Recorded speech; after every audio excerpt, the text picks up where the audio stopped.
Welcome to the Banker Lamp. Please enjoy the video. You start by confirming the stabilizer's rating and matching it to your total appliance load. This prevents overload.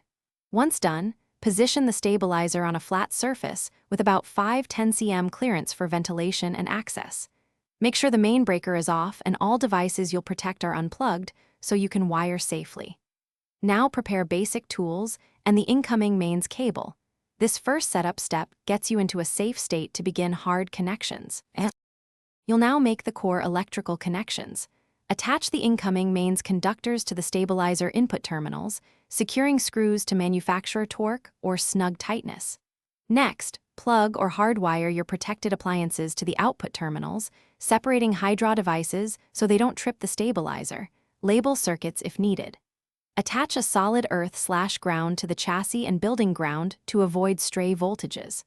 Once wired, double-check connections and clear loose tools before moving to power up.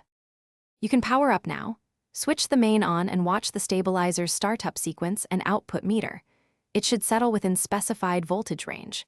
Then test by adding appliances one at a time, monitoring output stability and for unusual noises or heat.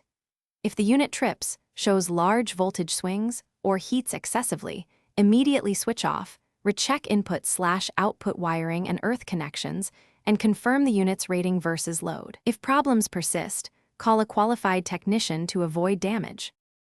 Thanks for watching. If this was helpful, leave a like and consider subscribing. See you next time.